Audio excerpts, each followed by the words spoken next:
पिछले पार्ट में हमने देखा कि मोहन से मिलने उपपत्नी सौंग आई है और नौकर को यकीन है कि वो मोहन से कुछ महीनों का समय मांगेगी हिसाब किताब देने के लिए।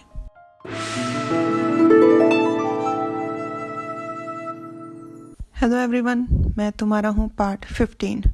सौंग अंदर आते हुए मोहन से माफ़ी मांगते हुए कहती है कि मुझे माफ़ कर दीजिए यूँ इस तरह अचानक आने के लिए। तो मोहन उसे उत्तर देता है, कोई बात नहीं, बताओ क्या काम है तुम्हें। सौंग कहती है, रीत और नियम के अनुसार घर के सारे काम की जिम्मेदारी अब आपको सौंप देनी चाहिए, पर अभी तनख्वाह देने का वक्त है।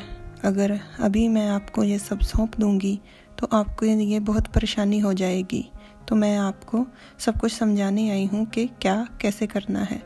तो मोहन जवाब देता है, अगर ऐसी बात है तो कुछ दिनों तक तुम ही संभालो ये सब, और बाकी सब चीज़ों के बारे में जैसे वांगई बोलेंगे हम वैसे ही कर लेंगे। तो सौंग कहती है, ठीक है, वांगई फैसला लें, यही सबके लिए बेहतर होगा। और ये तो मोहन पूछता है, ये क्या है। तो सौंग कहती है, ये हम सब के लिए तय दिन है वांगई के साथ वक्त बिताने के लिए। इस अनुसार तय दिनों पर मैं और दोनों बहनें सहमत हैं। अगर आप भी इसे देख सहमति दे दें तो हम इसे डोफो को सौंप देंगे। तो डोफो इसके अनुसार ही सब तैयारियां करेंगे। मोहन कहता है, ठीक है, मैं देख लूँगा, अब तुम जाओ। तो वो जी कहकर चली जाती है। मोहन राजकुमार के साथ बिताया वक्त का पहला अनुभव याद कर परेशान हो जाता है, और वो उसका पहला अनुभव था उसकी सुहागरात। दूसरी तरफ राजकुमार पहुंच जाता है अपने बैजिम नामक कस्बे में मौजूद महल के युद्ध कला अभ्यास के मैदान में। वहाँ 2 लड़के अभ्यास कर रहे होते हैं। राजकुमार की उम्र यहाँ 18 साल है और ये दोनों लड़के उससे भी छोटे हैं, शायद 15 साल के होंगे। विजेता लड़के की राजकुमार तारीफ करता है तो वो लड़का झुककर राजकुमार को प्रणाम करते हुए कहता है, दास वांगई की मौजूदगी से अनजान था। अगर मुझे आपके आने का पता होता तो मैं आपका अच्छे से स्वागत करता। तो राजकुमार उसके सर पर मजाक में मारते हुए कहता है, फेंकना बंद करो छोटे शैतान, ये है रेनफेंग। रेनफेंग हंसते हुए कहता है, मुझे पिछली बार सर युन ने कहा था कि मुझे कोई सलीका और तमीज़ नहीं है, मैं तो बस सेना के अधिकारियों के तौर तरीके सीखना चाहता था। राजकुमार कहता है, तुम अपना वक्त इन सब चीज़ों में बर्बाद मत करो और थोड़ी मेरी जोड़ों की अकड़न निकालने में मदद करो। कितने दिन हो गए मैंने अभ्यास नहीं किया। तो रेनफेंग मिन्नत करते हुए कहता है, वांगई मुझे माफ़ करो, मैंने अभी 2 घंटे अभ्यास किया है, मैं बहुत थक गया हूँ। राजकुमार पर उसकी मिन्नत का कोई असर नहीं होता और राजकुमार अपनी तलवार को लहराते हुए कहता है, बातें बहुत हुई, चलो शुरू करते हैं, आ जाओ मैदान में।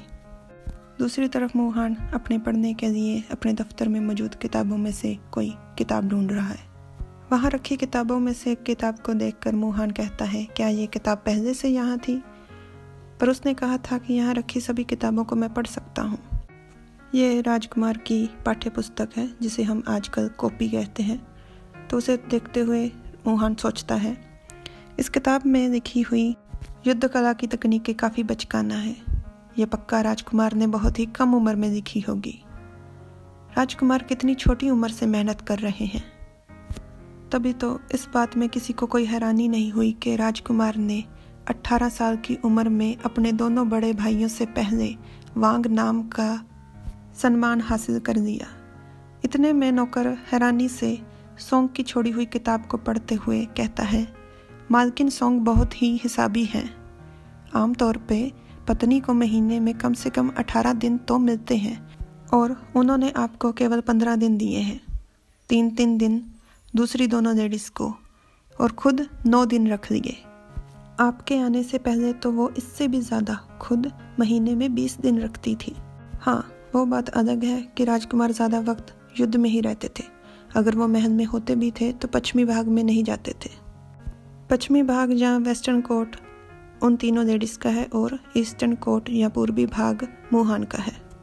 नौकर अपने खुराफाती दिमाग में से एक धुआंधार आइडिया देते हुए मोहन से कहता है, वांगफई, हम पूर्वी भाग में राजकुमार को 25 दिन रखते हैं और बाकी इन तीनों को 1-1 दिन दे देंगे। तो मोहन कहता है, मैं ऐसा कैसे कर सकता हूँ? और मन में सोचता है, अगर मैं ऐसा करूँगा तो हर जगह ये बात फैल जाएगी कि मेरा स्वभाव जलन वाला है और मैं छोटे दिल का इंसान हूँ। और वैसे भी सुहाग रात के बाद मुझे लगता है कि ये 25 दिन वाला विचार बहुत ही बुरा है। मेरे लिए तो सॉन्ग जिंगशिन का तय किए दिन ही काफ़ी है। राजकुमार लौट आता है। मोहन को ढूंढते ढूंढते वो दफ्तर पहुंच जाता है। उसे आवाज़ लगाते हुए कहता है, जुनकिंग। और जुनकिंग, तुम अभी भी पढ़ रहे हो? अभी तो रात के खाने का समय हो गया है। चलो हम दोनों एक साथ खाना खाते हैं।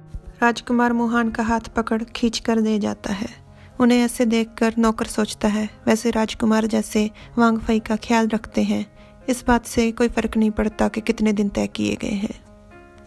खाना खाने के बाद राजकुमार लेटते हुए कहता है, जुनकिंग, मैं बहुत थक गया हूँ, मैं थोड़ा आराम कर देता हूँ। तो मोहन उसे मना करते हुए कहता है, अगर आप ऐसे खाना खाकर लेट जाएंगे तो बदहजमी हो जाएगी। तो राजकुमार मुंह बनाते हुए कहता है, पर मैं बहुत थक गया हूँ। मोहन कहता है, यहाँ बैठ जाइए। तो राजकुमार मन में सोचता है, क्या जुनकिंग मेरा ध्यान रख रहा है, और कहता है। बैठते हुए राजकुमार कहता है, अगर चलना ना पड़े तो ठीक है, और फटाफट मोहन की गोद में लेट जाता है और कहता है, जुनकिंग, मेरे कंधे बहुत दर्द कर रहे हैं, दबा दो।